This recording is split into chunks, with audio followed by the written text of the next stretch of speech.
అక్రమాలు జరిగాయని ఆరోపిస్తున్న వైఎస్ఆర్ కాంగ్రెస్ పార్టీ డీఎస్సీపై సీబీఐతో విచారణ చేపట్టాలని ఆంధ్రప్రదేశ్ రాష్ట్ర వ్యాప్తంగా భారీ ఎత్తున ఆందోళనలు చేపట్టింది. వైఎస్ఆర్సీపీ యోజన విభాగం ఆధ్వర్యంలో రాష్ట్రంలోని అన్ని ప్రాంతాల్లో నిరసన ప్రదర్శనలు, అనకాపల్లి, అనంతపురం, బాపట్ల, గుంటూరు, శ్రీ సత్యసాయి జిల్లాల్లో ఆందోళన కార్యక్రమాలు జరిగాయి. మెగా డీఎస్సీలో జరిగిన అక్రమాలకు బాధ్యత వహిస్తూ నారా లోకేష్ రాజీనామా చేయాలని వైఎస్ఆర్ కాంగ్రెస్ పార్టీ నాయకులు డిమాండ్ చేశారు. ఈ ప్రభుత్వం ఎన్నికల ముందు అనేక రకాలుగా హామీలు ఇచ్చారు, ప్రజలకు హామీలు ఇచ్చారు. మరి ముఖ్యంగా ఈ రాష్ట్రంలో ఉన్నటువంటి నిరుద్యోగ యువతకు, విద్యార్థులకు అనేక రకాలుగా హామీలు ఇచ్చి అధికారంలోకి వచ్చి 2 సంవత్సరాలు పూర్తయినప్పటికీ కూడా ఒకసారి మనం గమనించుకుంటే ఈ రాష్ట్రంలో నష్టపోయిన విద్యార్థులు, యువత గురించి ఎన్నికల ముందు మీరు ఏ హామీలు ఇచ్చారు? వసతి దీవెన కింద, అప్పుడు బకాయిలు ఉన్నటువంటి వసతి దీవెనల కింద మేము పూర్తిగా సకాలంలో చెల్లిస్తామని చెప్పిన ఈ రాష్ట్ర ప్రభుత్వం, అదేవిధంగా ఫీజు రీఎంబర్స్మెంట్ కింద ఏవైతే బకాయిలు ఉన్నాయో 9,100 కోట్లు ఏవైతే పెండింగ్ ఉన్నాయో, వసతి దీవెన కింద, ఫీజు రీఎంబర్స్మెంట్ కింద 13,000 కోట్లు పెండింగ్ బిల్లులను మేము తక్షణమే చెల్లిస్తామని చెప్పిన నారా చంద్రబాబు నాయుడు గారు, నారా లోకేష్ గారు అధికారంలోకి వచ్చిన తర్వాత కేవలం 2,000 కోట్లు మాత్రమే విడుదల చేసి చేతులు దులుపుకుని దాదాపు 60% పైగా ఉన్నటువంటి విద్యార్థులు కానీ మోసం చేసిన వ్యక్తి నారా. యువజనలో అలాగే విద్యార్థి యొక్క ఆకాంక్షలు నెరవేర్చడంలో పూర్తిగా కూడా వైఫల్యం కూడా చెందాయి. కేవలం వైఫల్యమే కాదు, ఈ ప్రభుత్వాలు కూడా అవినీతిమయం కూడా అయినాయి.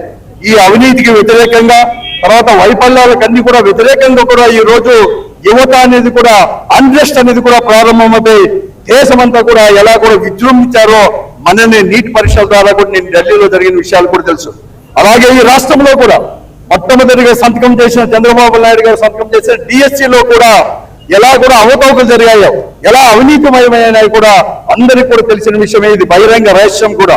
ఇప్పటికే వైఎస్ఆర్ కాంగ్రెస్ పార్టీ కావచ్చు, ముఖ్యంగా పత్రికలు ఇవన్నీ కూడా ఎలా అవినీతి జరిగాయి. తర్వాత అపాయింట్మెంట్ కూడా ముఖ్యంగా స్పోర్ట్స్ కోటాలో ఏమాత్రం కూడా స్పోర్ట్స్ నిజమైన కూడా స్పోర్ట్స్ సర్టిఫికేట్ ఆధారంగా కాకుండా కేవలం అసోసియేషన్ ద్వారా వారికి మాత్రమే వారు సర్టిఫికేట్ ఇచ్చుకొని ఈరోజు ఎలా అపాయింట్ చేశారో డిఎస్సీలో వారికి కావాల్సిన వారికి. అలాగే ఈరోజు పేపర్ కూడా లీక్ అయిన దానికి పెద్ద కారణం ఏమంటే ఎవరైతే పరీక్షలు నిర్వహించారో దాంతో భాగమైన ఒక ఉద్యోగే మొట్టమొదటి ర్యాంక్ వచ్చేసి వారికి మీరు సెలెక్ట్ అయినారని చెప్పి ఈ రోజు ఆయన రాజీనామా తర్వాత మన ఆంధ్ర రాష్ట్రంలో అదే స్కామ్ డిఎస్సీ రూపంలో జరిగింది. దానికి ఖచ్చితంగా విద్యాశాఖ మంత్రి నైతిక బాధ్యత వహించి ఈ రోజు ఆయన రాజీనామా చేయాలని వైఎస్ఆర్ కాంగ్రెస్ పార్టీ తరఫున, యోజన విభాగం, విద్యార్థి విభాగం తరఫున మేము అందరం డిమాండ్ చేస్తున్నాము. మన అందరికీ తెలుసు, కూటమి ప్రభుత్వం అధికారంలోకి వచ్చినాక మొట్టమొదటి సంతకం డిఎస్సీకి సంతకం చేసింది కూటమి ప్రభుత్వం. డిఎస్సీ కన్వీనర్ చేసింది. ఈరోజు విద్యార్థి యువజన ఆధ్వర్యంలో ఈ కార్యక్రమాన్ని పిలుపునివ్వడం జరిగింది. ఆంధ్ర రాష్ట్ర అధ్యక్షులు, యువజన విభాగం అధ్యక్షులు జక్కంపూడి రాజాన్న గారు ఆదేశాలతో, అలాగే బాపట్ల జిల్లా వర్కింగ్ ప్రెసిడెంట్ అయినటువంటి పేర్ని కిట్ గారి నాయకత్వంలో ఈరోజు ఈ కార్యక్రమం చేయడం జరుగుతుంది.